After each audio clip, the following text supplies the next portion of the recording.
예, 안녕하세요. 세뇌탈출입니다.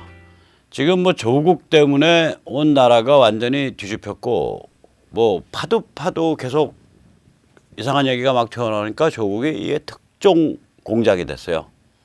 그래서 오늘은 이런 일이 이 우리 사회의 간첩 종북 친북에게 어떤 영향을 미치고 있나, 그걸 좀 살펴보기로 하겠습니다.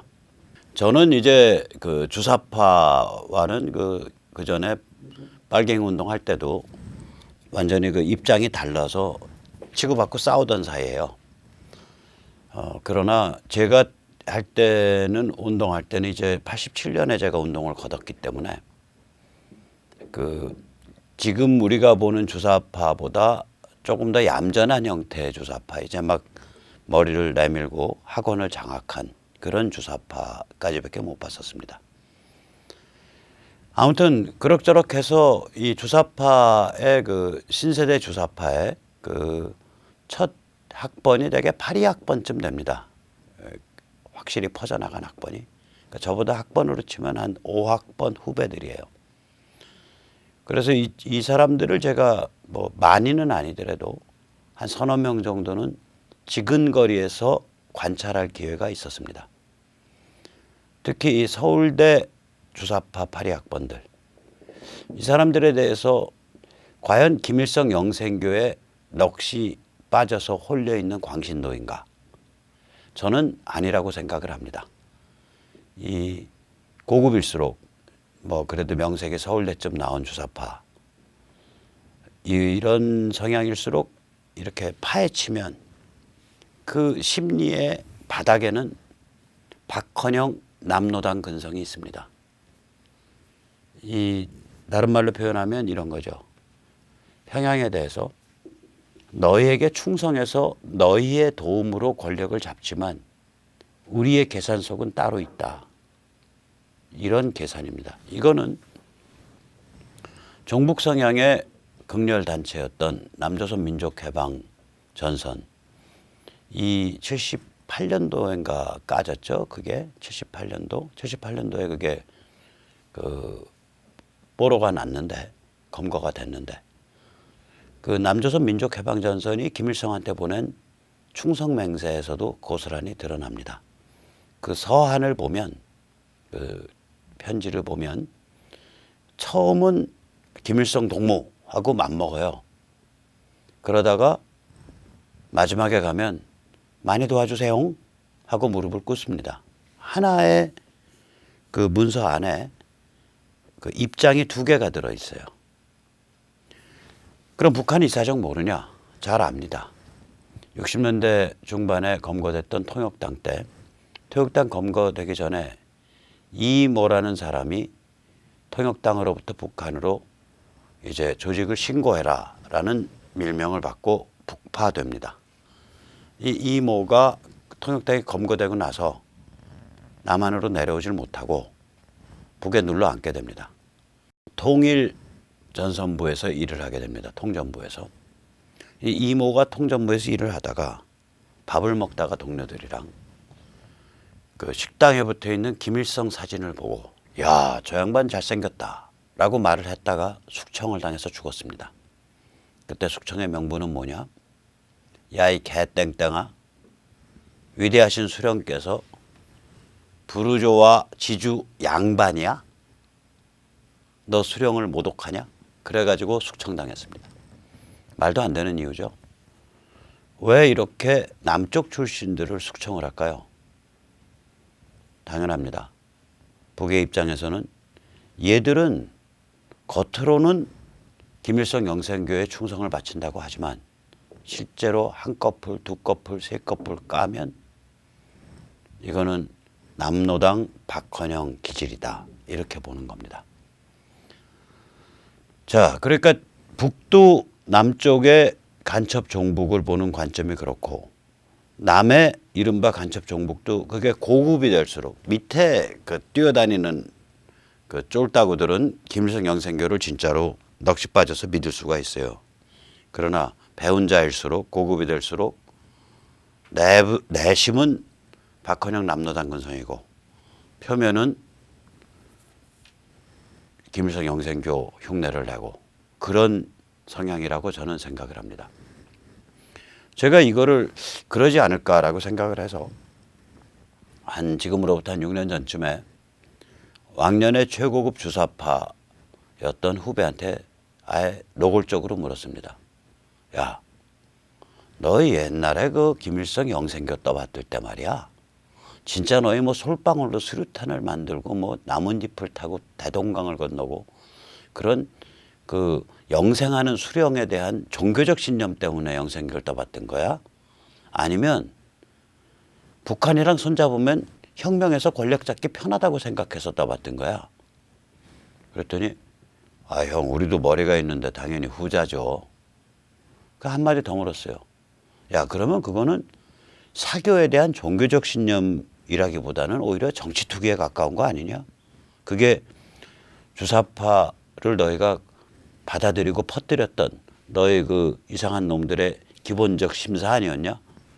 그러니까 한 20초 조용히 하다가 형 맞죠? 그러더라고요. 다시 말하자면 이 종북이나 혹은 김일성 영생교를 떠받드는 자들이 그렇게 단선적이고 단순 우직 무식한 그런 경우가 아닙니다. 까면은 박헌영이 나옵니다. 제가 박헌영 이야기가 나온 김에 박헌영의 여성 편력에 대해서 좀 말씀을 드리겠습니다. 박헌영은 첩의 자식입니다. 그래서 그 생모가 주모였다고 알려져 있습니다. 이 1900년대 초 일제 초에는 아직까지도 노비, 노예 이런 개념이 남아 있을 때예요. 생활에서는 일제 때 그게 없어졌는데 우리나라 노예제도가 사실은 일제 때 없어진 겁니다. 그게 법률적으로는 1894년 갑오경장 때 없어진 거지만 실제로는 일제와 그 이후에 해방공간 그리고 6.25를 통해서 완전히 사라지게 된 거예요. 이 노비, 노예, 뭐 첩, 뭐 백정 이런 쪽인데 특히 이 첩의 자식들이 이 스트레스를 많이 받아요. 옛날에는 굉장히 많이 받아요. 그 과거 시험 보던 시절 2조 때는 첩의 자식은 아예 과거를 못 봤잖아요. 그 홍길동 보면 나오지만 아버지를 아버지라 부를 수 없는 뭐 어쩌고 저쩌고.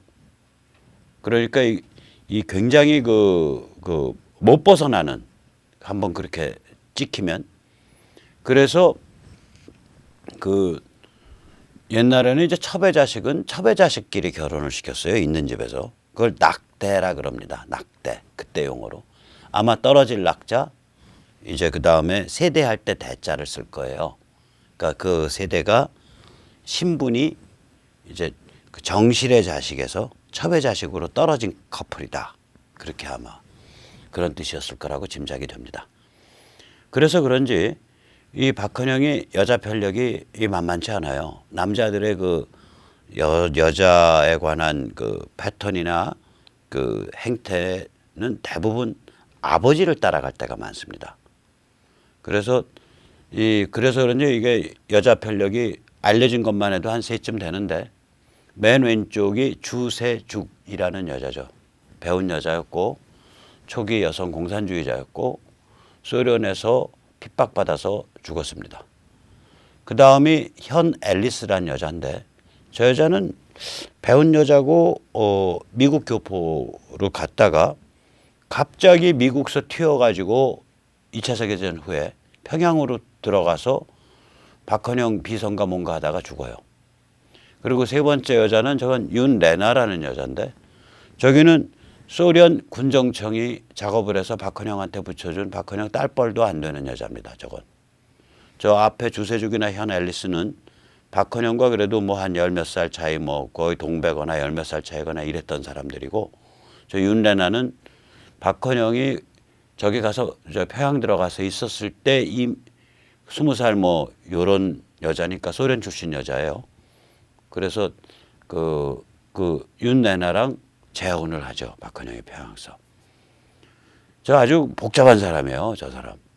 그러다가 이제 소련한테 이제 낙점을 못 받고 김일성한테 밀리고 그래서 그걸 이제 판을 엎으려고 그 6.25 남침을 적극 찬성하죠. 그걸 반대했어야 되는데 적극 찬성하는 바람에 그 반대하면 이제 소련 스탈린의 심중을 어기는 게 돼서 숙청당하니까 찬성한다고요. 찬성한 게 빌미가 돼서 6.25 패전 책임으로 몰려가지고 미제 간첩으로 몰려서 아주 비참하게 사형당하죠. 뭐 일설에 의하면 그 굶주린 사냥개들이 디글디글한 우리에 집어넣어가지고 산채로 개 뜯겨 먹혀서 죽게 만들었다. 뭐 그런 스토리까지 있습니다.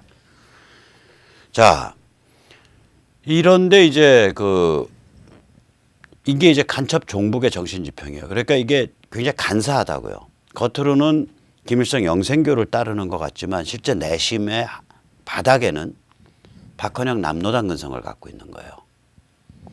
그러면 이런 자들은 북한의 처지가 어려워질수록 북한의 입장에서는 간첩 종북 충성도를 관리하는 데 굉장히 애를 먹게 돼요. 계속 딴 생각하니까. 북한이 최근 아주 극언을 하는 데는 이런 어려움이 반영돼 있다고 봅니다. 북한 입장에서는. 다른 것보다도 뭐 문재인 정부 하나에 문재인 권력 하나가 예를 들어서 UN 대북 제재를 북한이 바라는 대로 무모하게 혹은 용감하게 돌파하고 막 개성공단 열고 뭐 철도 깔고 이런 짓을 안 하는 데 대한 불만도 있지만 제가 보기엔 근본적인 불만이 아마도 간첩 종북 인맥에 대한 관리가 굉장히 어려워져 가고 있는 게 근본적 불만이 아닌가 그렇게 생각을 합니다. 그래서 문재인 정부더러 이제 삶은 소대가리가 웃을 일을 하고 있다 뭐 이런 말을 하기도 하고 그 다음에 문재인 정부더러 미국과는 우리가 알아서 하니까 니들은 나대지 마라 이런 말을 하기도 합니다. 저는 그 말을 들을 때 이거는 문재인 정부에 대한 비난 혹은 공격에 국한되는 게 아니라 실제로는 대한민국에 존재하는 간첩 종북 인맥 전체에 대한 불신을 얘기하는 거 아니냐 그런 생각을 했습니다. 그런데 이게 이제 그 북한 입장에서 이게 참 못할 짓을 하고 있는 거예요. 왜 그러냐면 김정은 입장에서 저 김정은이 정말 불쌍한 청년이라고 생각을 해요. 이 김정은이가 물려받은 유산이 이게 유산이 아닙니다. 이게 부도난 나라에다가 그 시스템 자체가 아주 극악한 시스템이에요. 이게 어떤 시스템이냐. 부채살 벌집 구조 시스템입니다. 김정일의 특징은 뭐냐면 지도자가 수만 명을 직접 1대 N으로 관리하는 체제입니다. 다시 말해 김정일의 머릿속에서는 수만 명의 데이터베이스가 실시간으로 업데이트되면서 돌아가고 있는 거예요. 예를 들어서 저 김성현이 김백모라는 놈 그놈 그때 조금 군기 좀 잡아야 될 것 같아서 내가 6개월 전에 저기 면사무소 저수지 관리인으로 보내놨지. 그리고 내가 4개월 전쯤에 전화 걸어서 따르릉 전화 올린 다음에 김성현이 불러와 그 면 연락소에. 그래서 김성현이가 헐레벌떡해서 네 위원장님 하고 전화 받았을 때 내가 말 안 하고 끊었지 바로. 김성현이 이제 아마 오금까지 다 절여가지고 완전히 군기가 바짝 들었을 거야. 오늘쯤에서 김성현이한테 너 고생했다. 내가 조금 있다가 불러올릴 테니까 열심히 일해봐라. 말하면은 앞으로 아주 넋이 빠져서 나한테 충성을 할 거야. 자, 이런 식의 DB 파일이 수만 명에 대해서 가지고 있는 거예요. 그게 그런 유형의 인간이에요. 김정일이가. 그래서 전 김정일에 대해서 정말 아깝게 생각을 합니다. 그자가 대한민국에서 태어났으면요. 코스닥을 주름 잡는 그러한 벤처 사업가가 될 그런 소양이 있어요. 굉장히 성격이 활달하고 머리가 좋고 남 설득력 강하고 개념화 능력 좋고 그리고 파이팅 있고. 근데 그자가 애비를 잘못 만나서 그 집안에서 태어나는 바람에 한국인의 재앙덩어리가 됐던 겁니다. 아무튼 김정일이가 만든 시스템은 어떤 시스템이냐. 자, 여기 사진을 두 개를 보십시오. 왼쪽 닭 농장 사진은 그나마 닭들이 놓여져 있어서 마당을 돌아다니는 그 흙 위를 돌아다니는 그런 종류의 닭 농장이에요. 그래서 유기농 닭 농장 가면 저거보다 훨씬 더 줄어들죠. 그리고 야외죠. 그래서 예를 들면 우리 닭은 뭐 서양에서는 그런 식으로 표현해요. 우리 닭은 1평방미터에 한 마리꼴로 기르는 닭입니다. 그러니까 한 평에 한 3마리 기르는 닭입니다. 300평 그러면 900마리, 3000평 그러면 9000마리, 30,000평 그러면 9만 마리. 그래서 반 놓아 먹이는 닭이다 이거죠. 오른쪽은 뭐예요? 닭을 한 마리 한 마리당 딱 그 몸이 갇히는 그 쇠 방이죠. 철사방, 그 와이어 방 속에 가둬가지고 닭이 꼼짝도 못하게 하고 거기서 먹고 자고 하게 만드는 그런 닭입니다. 김정일의 조직관리 방식은 바로 저 오른쪽 스타일이에요. 하나하나를 벌집형 격자 구조 속에다 가둬놓고 그리고 그 하나하나를 1 to n으로 관리하는 허브 스포크, 부채살 모양의 구조로 관리하는 그런 체제입니다. 자, 이거를 아들 김정은한테 물려준 거예요. 그럼 김정은이 저런 걸 관리할 수 있는 그런 성격, 능력의 사람이냐? 아닙니다.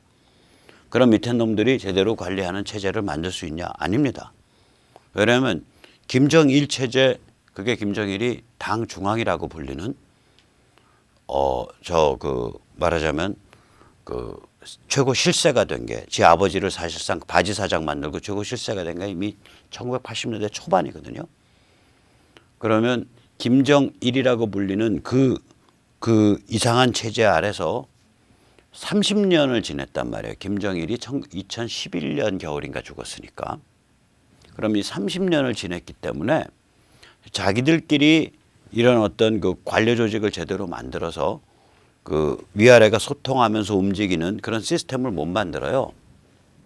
북한의 그 상류층들이 다 완투엔으로 지도자만 바라보고 있는 그런 시스템이라고요. 근데 그 지도자가 김정일에서 김정은 바뀌면서 그 완투엔 시스템을 관리할 수 있는 성격의 지도자가 아니에요. 그 관리가 그 만만한 일 아닙니다. 김정일 그 죽어갈 때 그 사진을 보세요. 완전히 기가 다 빨려가지고 불어터진 라면 같은 몰골로 죽잖아요. 나이도 안 많은데 60대인데 그 수만 명의 파일을 실시간으로 업데이트해가면서 관리하면서 작전을 세우는 사람이기 때문에 이 사람한테는 밤낮도 없고요. 근무와 섹스의 구분도 없고요. 술이 취한 상태와 와인에 취한 상태와 와인이 깬 상태의 구별도 없는 거예요. 머리가 항상 조여져서 돌아가는 사람이에요. 이런 유형 사람들이 있어요. 저도 약간 그 기질이 젊었을 때 있었기 때문에 머리가 풀리는 순간이 없는 거예요. 그러면 이제 몸에 기가 다 빠져나가서 뭐 처음에 이제 간이 나가고 그 다음에 콩팥 나가고 이제 줄줄이 나가요. 저 같은 경우는 간 나갔을 때 이제 사는 방식을 바꿨는데 그래서 한때 젊었을 때 30대 중반에 간이 나가서 3년 동안 폐인이었습니다. 그래서 제가 이런 유형이 어떤 사람들이라는 걸 아는 거예요. 이게 조여지면 안 풀리는 거예요. 죽을 때까지 안 풀리는 거예요. 계속 나사가 조여지는 타입이에요. 김정은은 그걸 감당을 못할 거라고요. 그렇게 그 체질적으로 머리를 돌리는 사람인데 집중력이 강해서 스스로 평생 동안 나사를 계속 조이고 사는 그런 타입의 인간이 못 된다고요. 김정은은. 관리가 불가능하다는 얘기죠. 그러면 남쪽이 스스로 이게 통합된 논의구조가 그동안 몇십 년 동안 만들어져 왔냐. 겉으로 보면 만들어진 것 같아요. 뭐 원탁회의가 있고 뭐 백낙천 같은 원로들이 나서서 뭐 하는 것 같고 천만에 원탁회의가 실세예요? 아닙니다. 함세웅 백낙천이 실세예요? 아니에요. 그 사람들 다 그냥 n분의 1 혹은 아바타에 지나지 않아요. 실세는 어디냐? 평양입니다. 왜 그러냐? 북한 최대의 악몽은 남조선 전국 유일 지하당이 만들어지는 겁니다. 남조선 전국 유일 지하당이 만들어지면 북조선 노동당이 그냥 골로 가는 거거든요. 그래서 여기 간첩정북은 서로 간에 연결되어 있는 논의구조 이런 걸 제대로 못 만들어요. 못 만들어 왔다고요. 그거 만들면 처벌받아요. 심지어는 아마 만들면은 그거 시도하면은 평양의 그런 금지를 어기고 시도하면 평양 쪽에서 이 간첩망 데이터를 넘겨줄 거라고요. 대한민국의 수사기관에. 그 정도로 심각한 사안이에요, 이게. 자, 그러면 무슨 일이 벌어지는 거냐. 이렇게 심각한 사안이면. 자기들의 내부 논의 구조가 수십 년 동안 다져져 왔질 않기 때문에 굉장히 어려워지는 거예요. 일단 지금 평양 상태가 엎친 데 덮친 거 아닙니까? 중국은 미중 전쟁과 홍콩 민주화 운동, 지금 사진 지난 일요일 날 140만 명이 모인 그 홍콩 그 비폭우 속에서 140만 명 모였는데 원래는 더 모일 수 있는데 나중에 지하철이 안 실어 날랐어요, 사람들을. 그거 계속 실어 날랐으면 250만 명 모였을 거예요.